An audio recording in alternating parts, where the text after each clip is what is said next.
Buenos días con todos. Primero agradecer a la revista Tecnología Minera por la oportunidad de poder presentar esta exposición a nombre de la Universidad de Piura, del programa especializado de finanzas, vinculado a la minería del futuro. Mi nombre es Jan Chang, soy profesor de finanzas en dicho programa y ahora quiero exponerles un poco las perspectivas de la minería peruana en los próximos años. Sabemos que actualmente vivimos un contexto bastante complicado. La inclusión del COVID-19 ha generado una serie de afectaciones en la parte de la producción. El PBI de muchos países se ha visto contraído y a nivel mundial va a generar un impacto significativo en la demanda de productos, entre ellos los productos mineros, obviamente. Y esto obviamente va a generar una afectación de los rendimientos y de la productividad que estos generan, ¿no? Tanto a nivel de exportaciones del país y recaudo de impuestos para el país, tal vez también con afectación de empleos y empleos relacionados directa e indirectamente a la minería. Esto, además de generar un problema en el corto plazo que probablemente sea resuelto en los próximos 12 o 24 meses probablemente, también genera la oportunidad de encontrar alternativas de cómo hacer más eficiente y más efectiva la producción minera y cómo utilizar estos recursos adecuadamente, pensando no solamente en el corto plazo y solventar los problemas de ahora, sino pensando en el desarrollo de a 10, 20, 30 años, tanto a nivel competitivo como a nivel de productividad y eficiencias en la producción minera, ¿no? En ese sentido, queremos discutir unos puntos importantes que deben ser integrales en el desarrollo de la minería, no solamente pensando en el corto plazo, sino pensándolo como una solución estructural a muchos de los problemas que viene adoleciendo la minería hoy en día y que probablemente, independientemente del evento COVID, probablemente hubieran sido activadores de otros problemas sociales o ambientales mucho más severos en el largo plazo, ¿no? Y hubieran impedido un desarrollo, digamos, sostenible en el largo plazo de esta actividad en la economía. Entonces la pregunta sería, ¿cómo podemos repotenciar la minería en este contexto, ¿no? Pensando no solamente en el corto plazo, sino pensando qué debemos de hacer de cara a los problemas que actualmente enfrenta la minería y de cara a lo que quisiéramos tener como empresas mineras en el país hacia el futuro, ¿no? En ese ámbito hay 6 grandes ítems que debemos discutir. Uno está vinculado a que debe ser inclusiva e integrada al ámbito social donde se desenvuelve, lo cual no necesariamente ocurre actualmente. Ser ambientalmente responsable y autosostenible, lo cual es mucho de las quejas y conflictos sociales están vinculados a este punto, ¿no? Ser una actividad competitiva e innovadora, lo cual implica eslabonamientos dentro de la cadena productiva del país y desarrollos en la parte de innovación e investigación que actualmente realmente no se hace en el país, ¿no? Gozar de la valorización de la sociedad, estar enmarcado en un marco de buena gobernanza, lo cual no necesariamente se lleva a cabo en todas las empresas, y cumplir exhaustivamente con las normativas y las leyes vigentes. Y eso va a diferenciar entre las empresas formales y las informales, ¿no? Y sabemos muy bien que hay muchas empresas informales que actualmente están afectando la biodiversidad en la selva, afectando severamente las fuentes hídricas y los recursos naturales para la extracción de minerales como el oro, principalmente en Madre de Dios y en otras zonas aledañas, ¿no? Que finalmente por un beneficio a corto plazo terminan destruyendo en el largo plazo tanto la parte ambiental como a las personas, porque finalmente esos residuos tóxicos no solamente afectan en el corto plazo en las zonas en donde se ha ejecutado la actividad, sino que finalmente si eso terminan llegando a ríos, terminan contaminando zonas mucho más extensas de las que uno estuviera pensando actualmente, ¿no? Si tomamos el primer punto, en el sentido en que la minería debe ser inclusiva e integrada al ámbito social donde se desenvuelve, lo que tratamos de indicar es que debe tratar de promover el desarrollo integral del país, no solamente pensando en su propia actividad, sino fomentando la responsabilidad y el valor compartido con la sociedad que está aledaña a ellos, ¿no? Esto ocurre normalmente porque muchas de las actividades mineras terminan siendo islas dentro de su propia actividad, ¿no? Cerca al yacimiento construyen un campo, toda la actividad se cierra ahí, la relación entre la operación minera y las comunidades aledañas usualmente es muy pequeña, por no decir que ninguna, y eso lo que genera es no desarrollar lazos con la sociedad con la que estás finalmente interactuando de una manera indirecta, ¿no? Y eso termina siendo uno de los factores críticos en la generación de conflictos, ¿no? En la medida que no hay una relación abierta y compartida y no hay integración económica entre las dos actividades, entre la comunidad que está actualmente operando ahí en ese lugar y las empresas mineras que llegan a operar nuevamente, eso finalmente genera fricciones sociales, ¿no? Entonces, lo que deberían buscar las empresas mineras no sería centrarse solamente en su eficiencia operativa, de tener a su personal cerca a los centros de yacimientos y operar y tener a la persona aislada, sino más bien que deberían tratar de integrarse a las comunidades.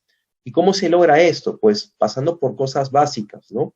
Podríamos pensar en que más bien el alojamiento del personal, no necesariamente de todo el personal, pero buena parte del personal podría darse, por ejemplo, en las mismas comunidades aledañas, fomentando el desarrollo de hospedajes, de restaurantes, donde puedes vender los alimentos, puedes vender el alojamiento y otro tipo de servicios. Eso lo que genera finalmente es un eslabonamiento entre la actividad minera y el microempresario que podría estar desarrollándose en esas comunidades, ¿no? Y eso, por otro lado, genera una empatía social al tener vínculos entre la comunidad y las empresas mineras. Entonces, tal vez ese pensar en solamente la eficiencia operativa puede estar finalmente generando una barrera de comunicación con las comunidades y generando un problema en el largo plazo que realmente no es percibido en este momento, ¿no? Otras cosas que podrían hacer las empresas es también tomar servicios de personas que están en las comunidades cercanas, servicios de mantenimiento a unidades básicas, ¿no? En tema de servicios de limpieza, servicios de almacenamiento, cosas que podrían generar actividades conexas a la minería, pero que no tengan que ser concentradas dentro de la misma empresa minera, sino que puede ser diversificada hacia las comunidades aledañas.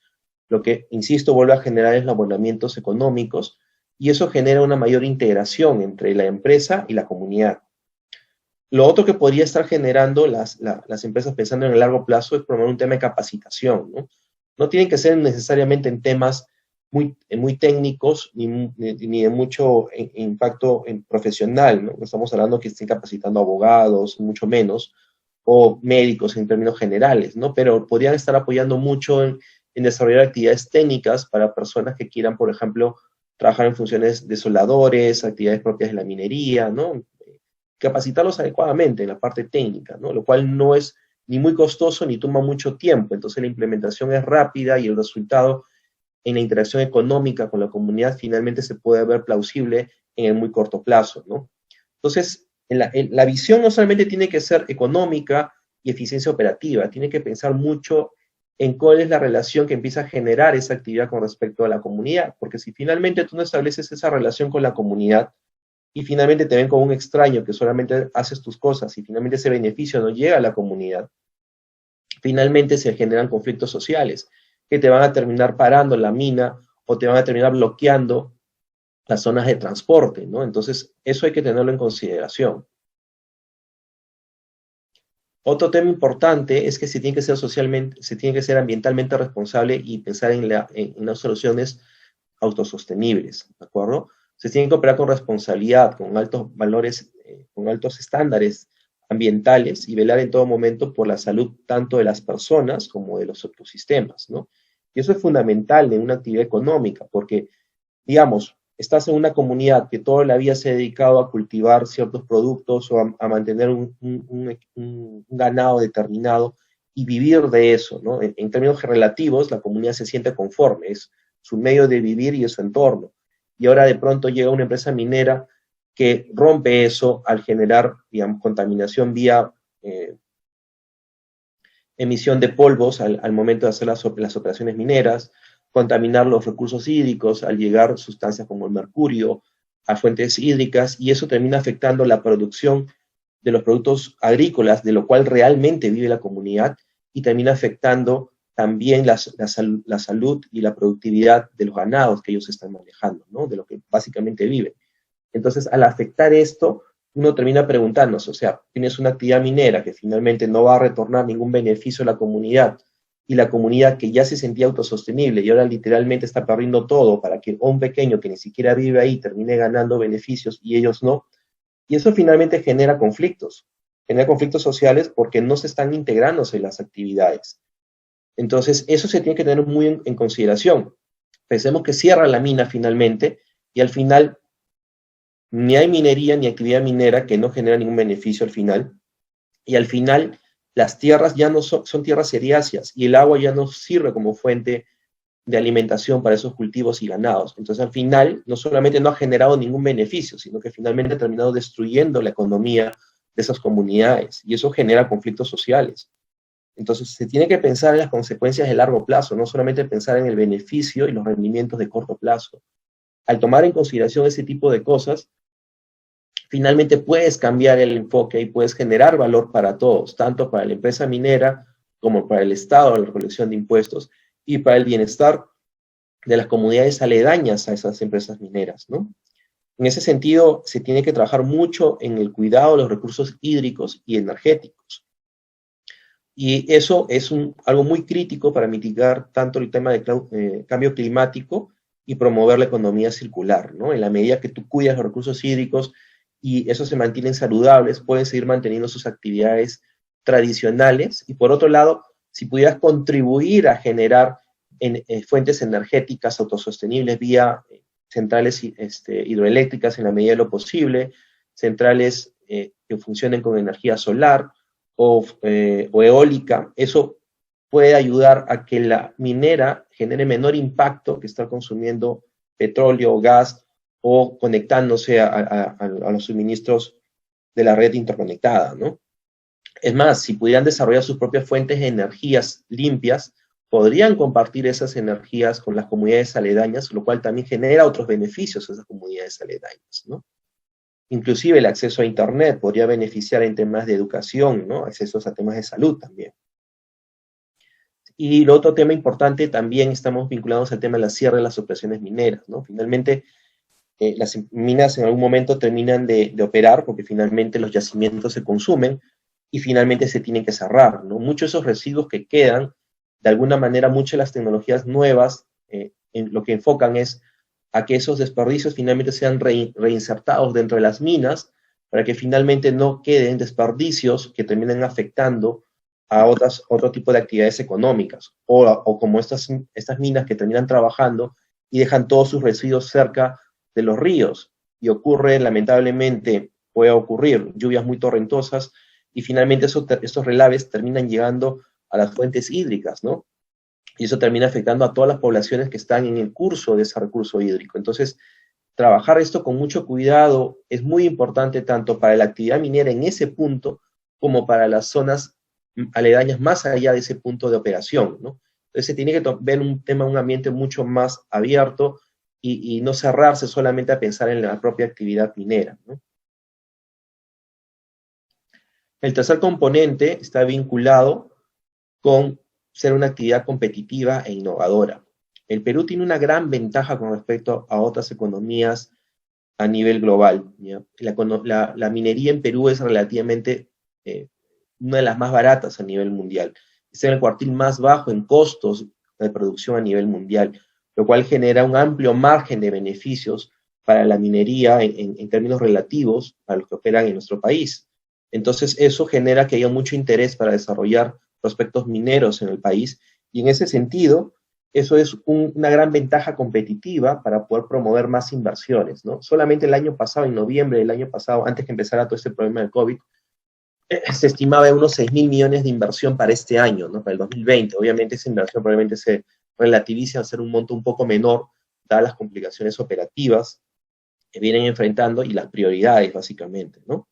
Entonces, se debe de ver muy bien eso y tratar de mantenerse y no contentarse con solamente tener costos más favorables, simplemente porque la geografía o la facilidad de los yacimientos o la calidad de la ley dentro de los yacimientos es bastante atractiva para la explotación minera, sino que se tiene que mantener una visión mucho más integral, tratar de entender todos los componentes de ese proceso, todos los eslabones del proceso de producción y en tratar de ver de qué manera, incorporando innovaciones tecnológicas, se pueden generar mayores eficiencias y lograr muchos mejores resultados, ¿no?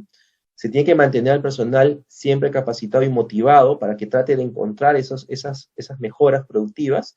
Y por último, tomar los conocimientos que ya existen en toda la cadena de producción de la minería, ¿no? Y esto es bastante amplio.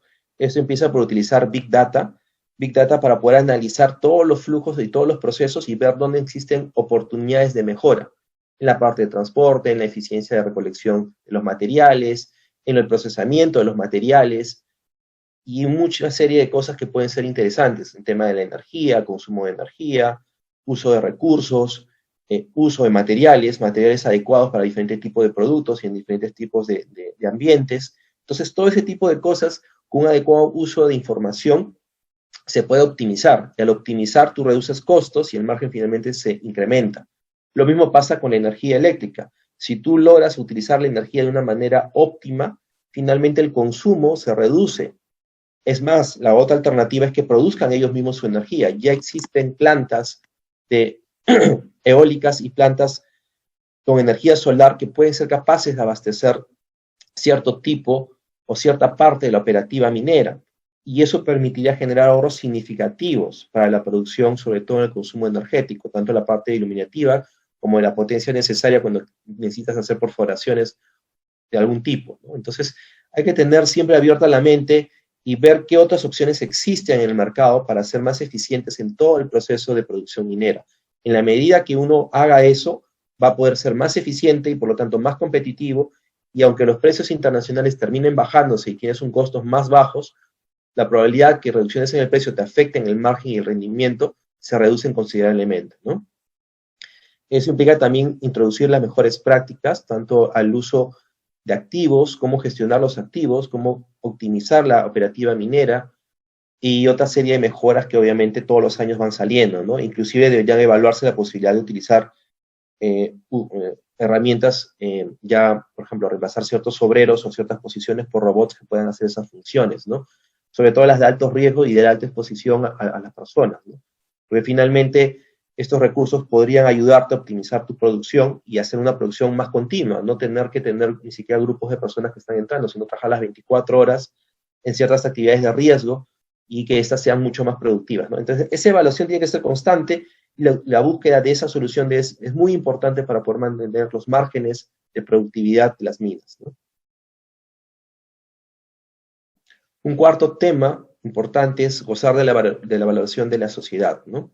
Y para eso se tiene que un poco fortalecer la participación ciudadana, la consulta previa, este tipo de actividades que ha sido muy dejada de lado a inicios de la década pasada y que finalmente eso lo que genera son conflictos, porque finalmente las comunidades quieren algo, las empresas mineras quieren algo muy diferente y finalmente esto genera conflicto, ¿no? Y que se genera ese conflicto porque efectivamente las personas han tenido muy mala experiencia con las empresas mineras, en la medida que no ha habido ninguno de los puntos antes mencionados, ¿no?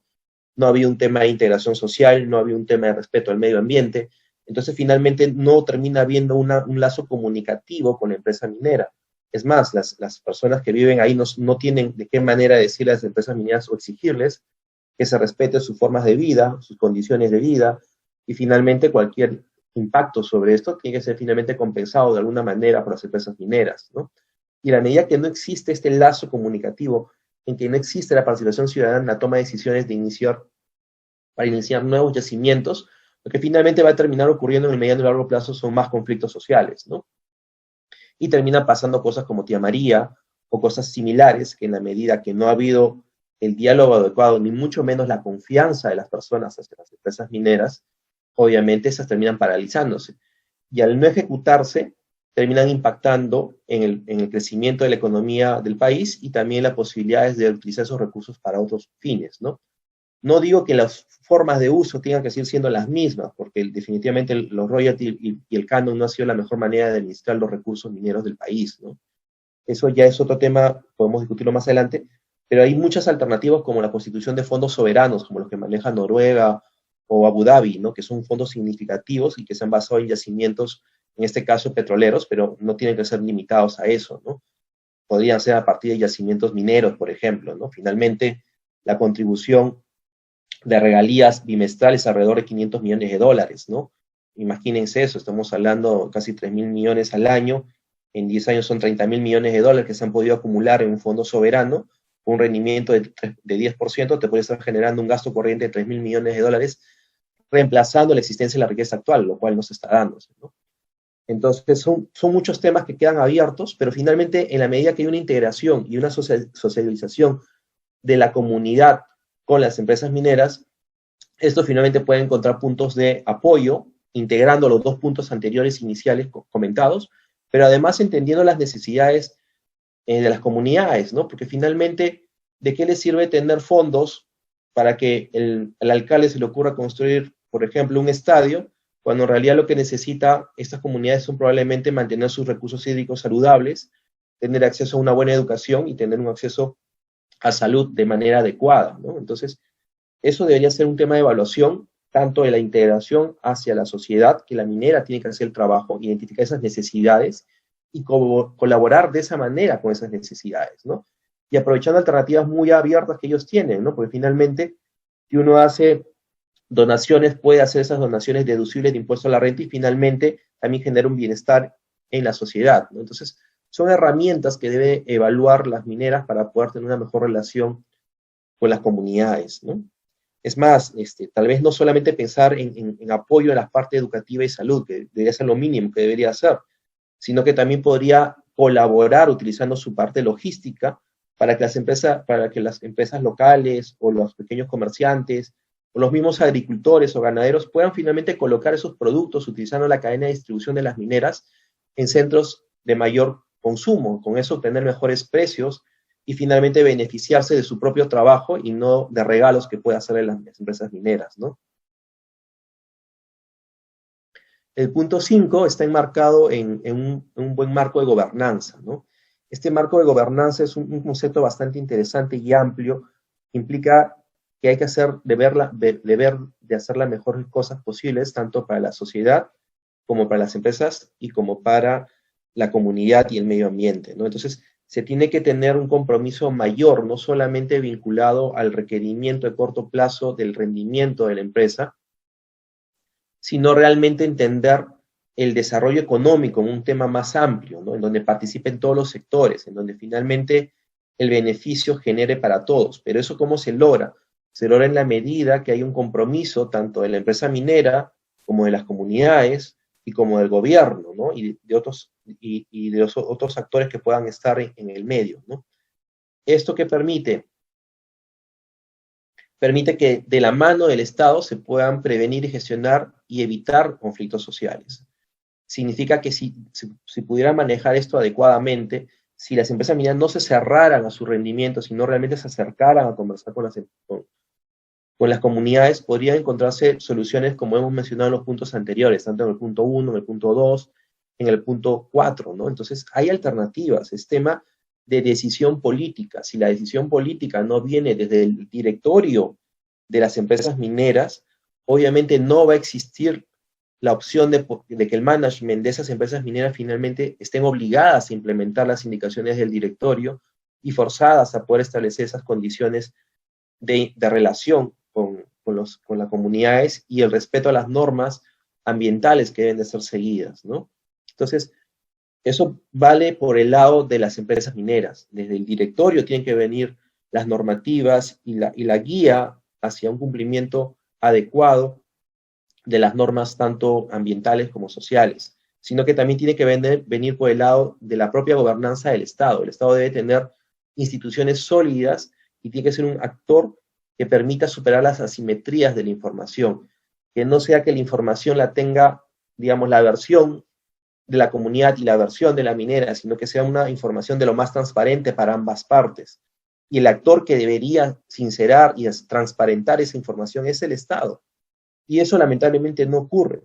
Y pasa por ambos lados. Pasa por el lado de la negativa de las empresas mineras y también pasa por la negativa de algunas comunidades, en donde lamentablemente se han incorporado ya actores que no buscan el beneficio de las comunidades, sino que finalmente son extorsionadores que apoyándose en el conflicto social tratan de extraer beneficios no vinculados necesariamente a las comunidades, sino a su propio beneficio, y terminan perjudicando a todos, porque finalmente ni reciben los beneficios la comunidad, sino estos individuos que se han metido en el medio, y tampoco la empresa minera, porque por último termina pagando, como ha ocurrido en otros casos, casas que no son usadas, termina pagando dinero a los comuneros, y finalmente se acaban el dinero y vuelven a pedir más dinero a la empresa minera. Entonces eso tampoco está bien. Quien debe de limitar la interacción de esos dos actores económicos es el Estado. Y para eso tiene que tener instituciones sólidas, instituciones que no sean corruptas y que sean capaces de administrar la información y tomar decisiones de manera oportuna y de la manera más correcta entre las partes, ¿no?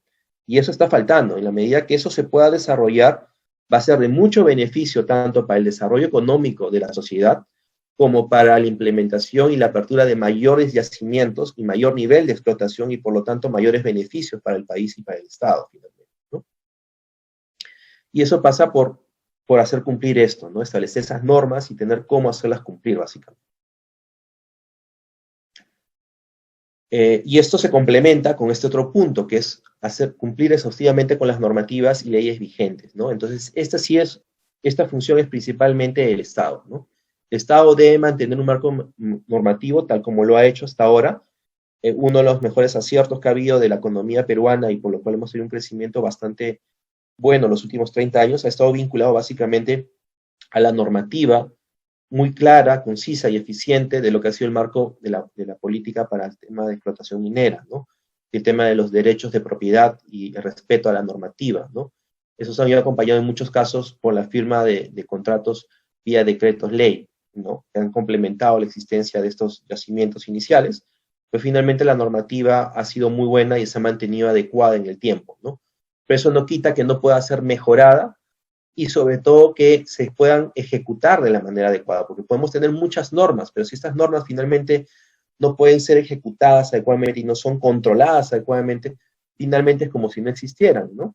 Y terminan pasando cosas como hemos visto, ¿no? Contaminación de ríos, lamentablemente, incumplimiento de las políticas de contaminación de partículas, como existen en Cerro de Pasco, ¿no? Entonces, hay muchas cosas que están en manos del Estado, pero el Estado es el que tiene que implementar no solamente la normativa, que está buena, sino también debe regular y supervisar la adecuada operativa minera y las normas ambientales adecuadas.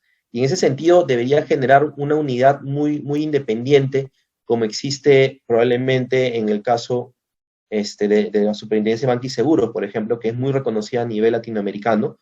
Lo mismo no necesariamente pasa con alguna entidad que esté manejando la parte de minería, ¿no? Y el cumplimiento normativo. Y creo que también debería ser algo que debería pensar el Estado en implementar, en una unidad independiente y de bastante prestigio con profesionales adecuados, no señalados a dedo, sino realmente profesionales que tengan conocimiento de la materia y traten de hacer respetar ambos componentes, ¿no? Tanto el cumplimiento de los derechos que tienen las empresas mineras y los derechos que tienen las comunidades a que se respeten tanto el medio ambiente como el nivel de calidad de vida que ellos actualmente tienen, ¿no? En la medida que eso no ocurra, obviamente la minería no se va a desarrollar al nivel que quisiéramos. No es malo el nivel actual, pero podría ser muchísimo mejor si la implementación operativa de esa normativa fuera la adecuada. Entonces, esto es algo muy necesario y se complementa con otro tema importante, que es se tiene que exigir que hayan operaciones mineras solamente formales.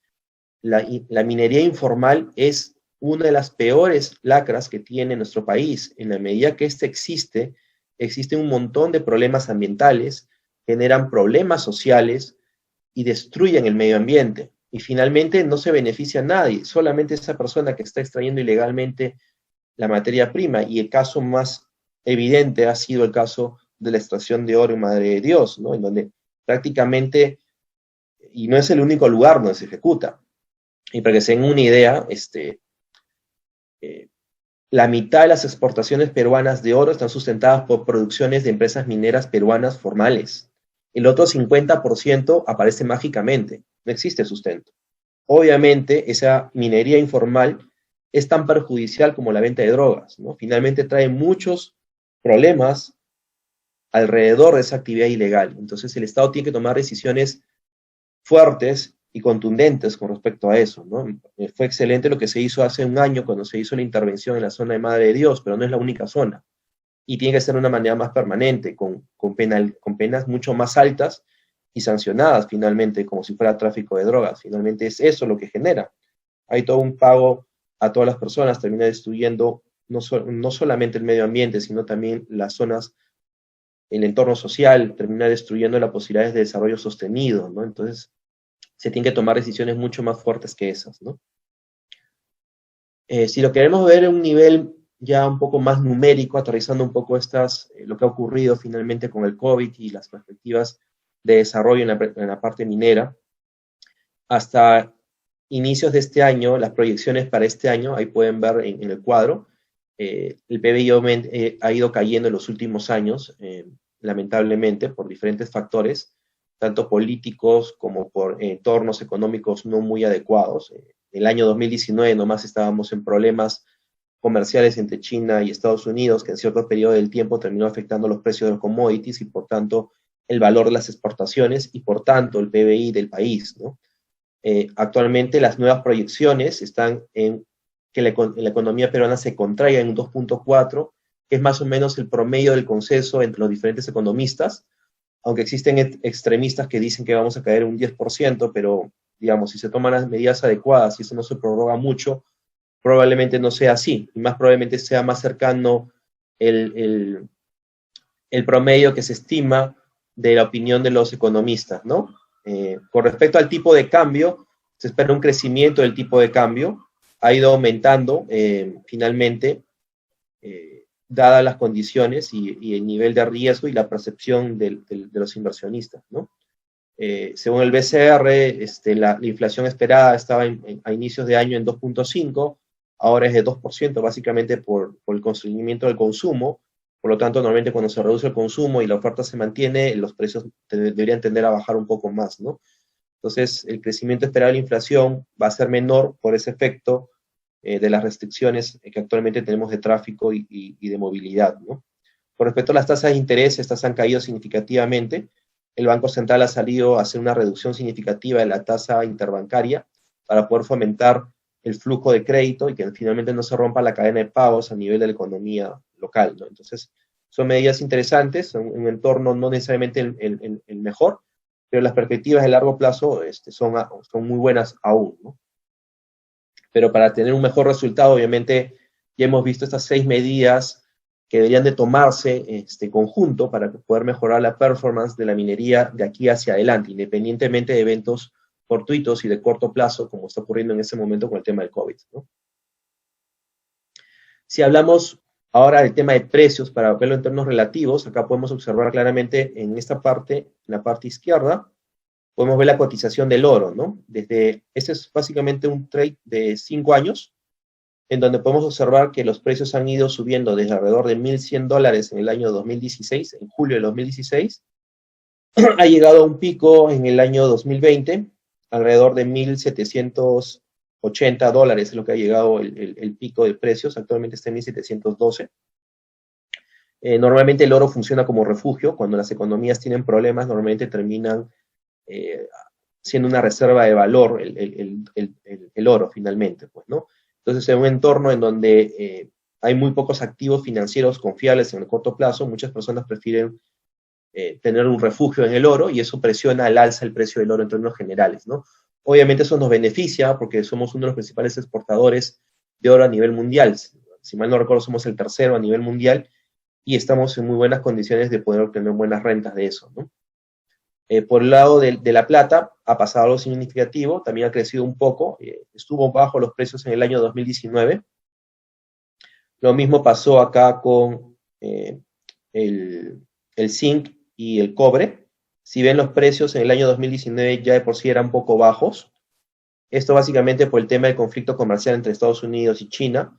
Y finalmente para el 2020 se han desplomado al contraerse la demanda mundial, obviamente al haber mayor producción, menor venta, los precios se han caído, ¿no? Obviamente no han sido tan dramáticos como la caída del petróleo, pero finalmente ha habido una caída significativa de los precios, ¿no? Entonces, la única manera que esto se pueda mejorar es en la medida que se reactive la economía mundial pero eso va a tomar algo de tiempo, ¿no? Varias proyecciones que se han contemplado llevan a que se empiece a reactivar recién seriamente la economía hacia finales de este año, ¿no? Entonces, probablemente recién vamos a ver un retorno de precios a niveles anteriores al 2019, probablemente recién en el 2021, ¿no? Pero hay beneficios, por otro lado, en el tema del oro, ¿no? Ahora, si hablamos del tema de inversiones y desarrollo de nuevos prospectos, actualmente ya existe en implementación estos proyectos que están acá nombrados. Esto es el top 10 de los principales prospectos mineros que ya están en desarrollo y las fechas en las que deberían de salir a producción, ¿no?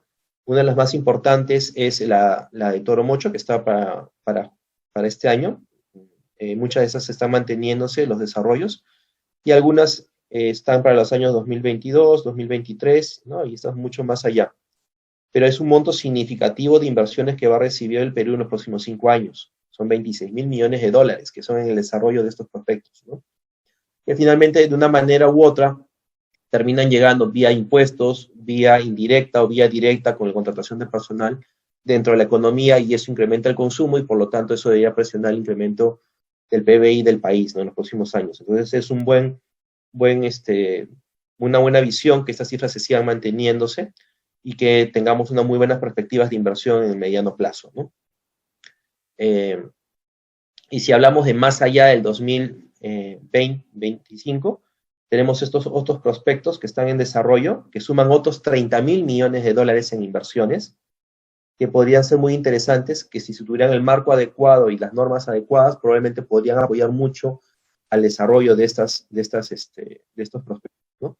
Y esto lleva al punto inicial, que en la medida que no se tomen las acciones mencionadas en los puntos 1, 2 y 4, por lo menos, y el sexto definitivamente, es poco probable que muchos de estos prospectos, o discúlpeme, es probable que muchos de estos prospectos se terminen cayendo por los conflictos sociales, ¿no? En la medida que no se resuelve ese problema de conflictos sociales, estamos hablando que podríamos perder 30.000 millones de dólares en inversión. Y es tema de decisiones políticas y de toma de decisiones que se pueden hacer muy rápidamente, pero dependen básicamente de una decisión política, ¿no? Y eso es básicamente la presentación, así que atento a las preguntas que tengan sobre el tema. Muchas gracias nuevamente a la revista Tecnología Minera por la oportunidad y a la Universidad de Piura por el programa especializado de finanzas, que a los que quieran participar estamos abiertos para poder apoyarlos, ¿no? A ver, acá una de las preguntas que me ha llegado es básicamente, la gran minería no tiene mucho problema para implementar una minera sostenible. ¿Cómo será una propuesta para la pequeña minería y la minería artesanal? ¿Qué tan rápido se podría hacer? No, bueno, definitivamente son escalas diferentes de inversión, ¿ya? Pero hay que ver el tema ambiental, ¿no? O sea, si finalmente te cuesta más el costo de reparar los daños sociales y ambientales porque alguien está produciendo oro de manera inadecuada, obviamente eso es un problema, ¿no? En mi entender, lo mejor sería aplicar políticas un poco, no ir tanto a la pequeña minería, y sobre todo si están utilizando productos de alto nivel de contaminación. Finalmente eso no genera un beneficio ni para el país ni para la economía, ¿no? Probablemente sea mejor utilizar esquemas como los que se manejan en Canadá, en donde se crean empresas pequeñas, no tan pequeñas, pero digamos empresas que cumplen con toda la normativa y sí pueden operar, ¿no? Eso es un poco lo que se debería hacer, no priorizar tanto la minería informal ni la pequeña minería, porque finalmente eso no tiene escala, no genera beneficios para nadie al final. O sea, finalmente sería mejor tener un programa de empleo para esas personas que permitirles que sigan operando sin cumplir las normativas adecuadas ambientales, ¿no? Otra pregunta es, ¿qué alternativas propondría para solucionar los conflictos sociales con las minerías del país, como el caso de Tía María? Bueno, el caso de Tía María es un problema que viene por ambos lados, ¿no? Primero, que Sauder no tiene un buen prospecto de cara a la sociedad, digamos, no lo ha manejado muy bien los últimos 20 o 30 años, entonces ya te has generado una muy mala fama. Entonces el tema es que tienes que cambiar tu forma de operar, ¿no? Lo que debería hacerse es finalmente incorporar probablemente a la sociedad dentro de la misma empresa minera, ser los socios finalmente, ¿no? Podría ser una alternativa de convertirlos como accionistas y tener acceso a la información con representantes, pero sí forzar a que escojan representantes que conozcan del tema, ¿no? No abogados, digamos, truchos, que más que tratar de resolver el problema, lo que tratan es de obtener rentas para ellos, ¿no? Se tiene que evitar eso, o sea, hay problemas por ambos lados, pero la solución va por ese lado, encontrar una solución intermedia en donde ambas partes puedan verse beneficiados. Y ahí el otro problema que requiere para que esto se resuelva es lo que decíamos en el punto número 5. Se requiere que el Estado tenga una unidad eficiente de control y supervisión de la actividad minera, porque en la medida que no vayan a validar periódicamente que la actividad minera está cumpliendo con los estándares ambientales y con el respeto al medio ambiente y a la sociedad, obviamente va a seguir generándose conflictos. Se tiene que crear de alguna manera esa entidad que realmente haga el trabajo de la validación de esto, ¿no? No se está ejecutando en ese momento y sería importante que se ejecute, que se cree esa unidad que tenga el mismo nivel de autonomía como tiene la Superintendencia de Banca y Seguros, ¿no? Finalmente eso sí te aseguraría la oportunidad y la calidad de la supervisión de los proyectos mineros y te aseguraría que proyectos como Tía María puedan salir y que no se restrinjan. Miren, hay 30.000 millones de dólares más en inversiones. Si no se toman esas medidas ahora, en el corto plazo, hay riesgo de que en los próximos 10 años no lleguen a implementarse esos nuevos prospectos, lo cual sí sería perjudicial para el crecimiento, ¿no? Otra pregunta que llega por acá es, ¿cuántas operaciones mineras implementan las reglas de la consulta previa y consentimiento libre previo e informado?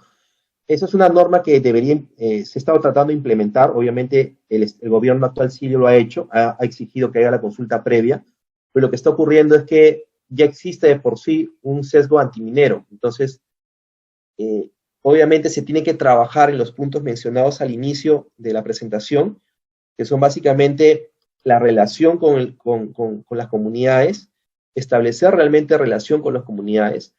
Es una cosa diferente que te digas, ¿sabes que te voy a regalar este dinero? A que le digas, no, ¿sabes qué? Estas 100 personas que van a llegar van a estar alojados en la comunidad y la comunidad les tiene que otorgar el alojamiento y les tiene que dar alimentación. Yo, como empresa minera, te voy a pagar por ese servicio. No tienen educación adecuada, miren, yo les voy a ayudar a tener acceso a educación, les voy a poner los colegios y los profesores, ya sea de manera remota o presencial, pero les voy a poder apoyar con el tema. Y lo van a poder, y lo dejo, y pueden crear, por ejemplo, ir de la mano como empresas ya existentes como Cáritas, por ejemplo, que maneja, o Fe y Alegría, que ya manejan colegios de buen nivel, y financiarlos directamente. O sea, ya existe el medio, simplemente hay que tener la voluntad política para implementarlo. Otro medio de convencimiento, oye, comunidad, ¿qué produces? Ok, yo te ayudo a que esos productos que estás produciendo lleguen a la ciudad y lo vendas a mejor precio. Y eso lo complementas con alguien que vaya a validar periódicamente que las normas ambientales se están cumpliéndose y por lo tanto no se está perjudicando ni el medio ambiente ni las personas, ¿no?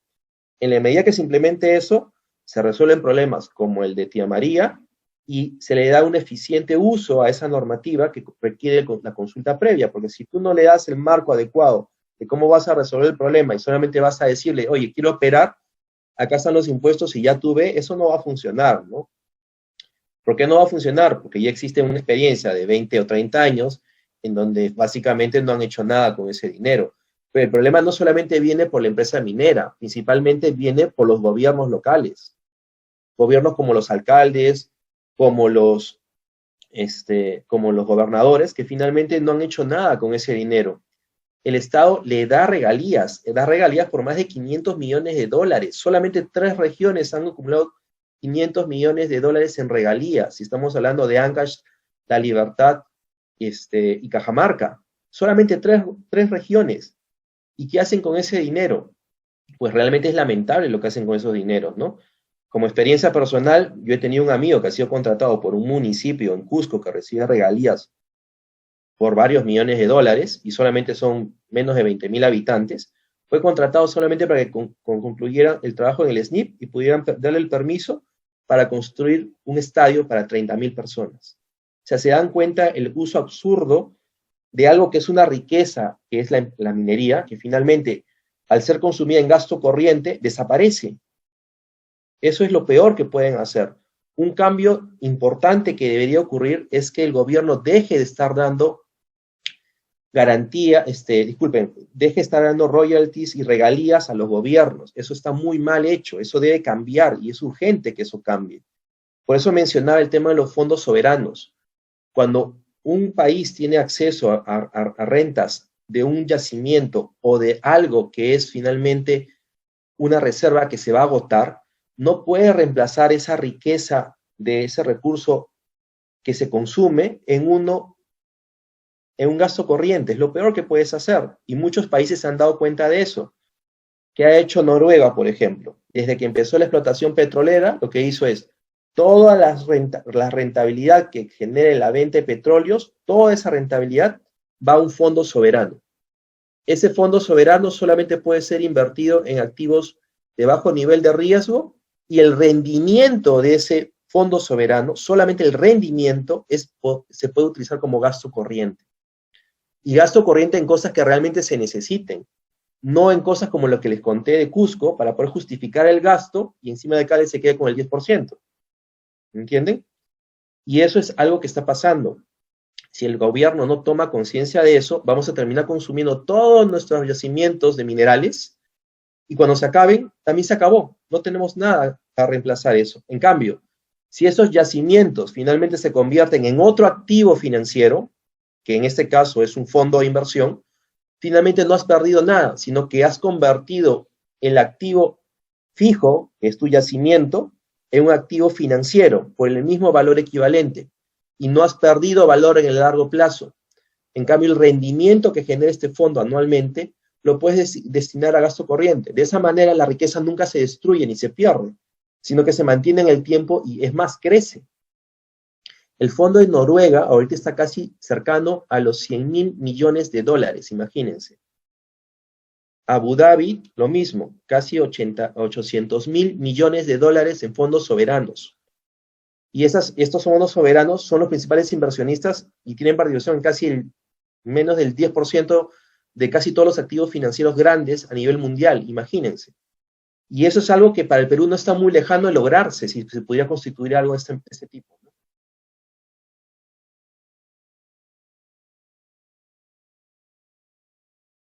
Otra pregunta que hacen es, ¿una mayor participación en obras por impuestos no sería un buen punto donde el sector minero debe tener mayor participación? Sí, definitivamente. Ese es un excelente punto, ¿no? Existe la norma, entonces deberían tratar de implementarla. En la medida que saben que existen deficiencias en acceso a energía, en acceso a agua, o pensando en lo básico, o sea, si ya hay fuentes de agua, lo mínimo que podrían hacer tal vez es poner una planta de tratamiento para que el agua que se utilice en la comunidad se reutilice y no se convierta finalmente en otra fuente de afectación a los recursos hídricos, ¿no?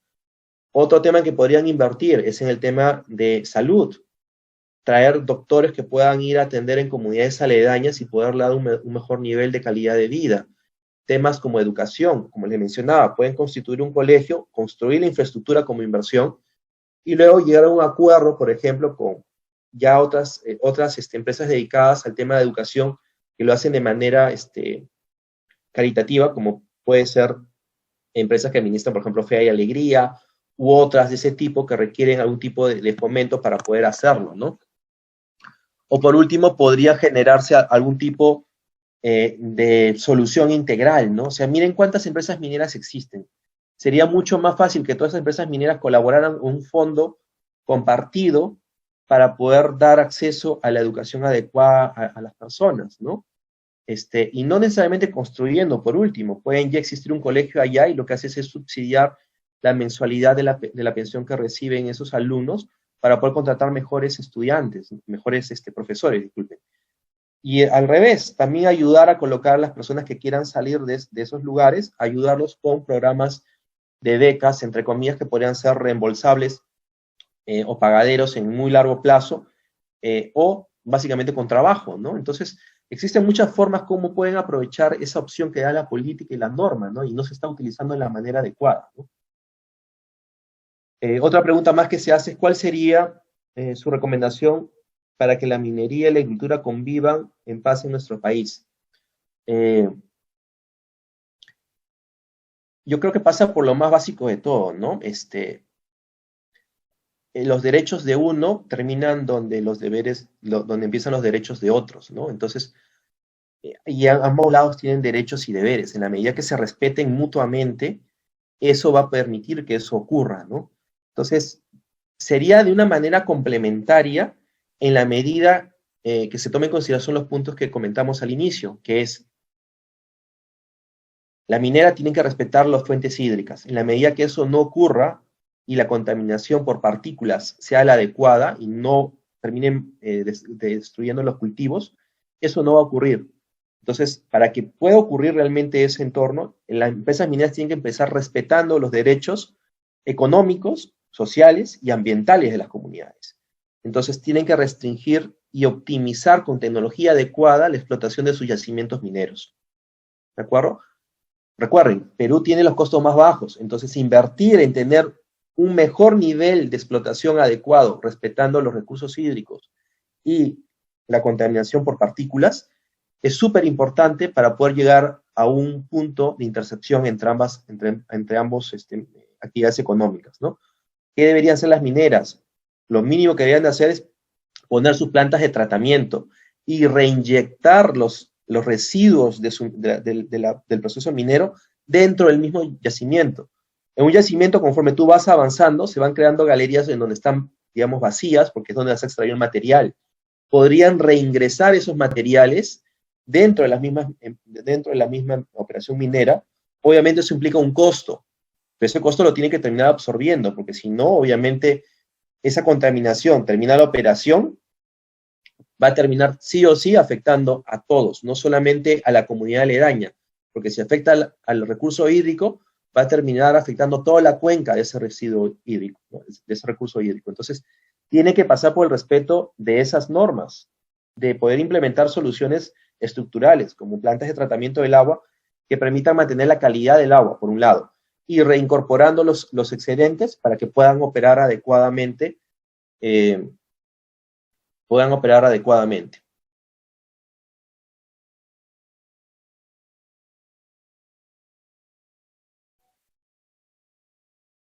Así que finalmente eso es. Muchas gracias por el tiempo. Nuevamente el agradecimiento a la revista por la oportunidad y como siempre estamos ahí en la Universidad de Piura esperándolos que puedan participar del programa especializado en finanzas. Muchas gracias. Buenas noches.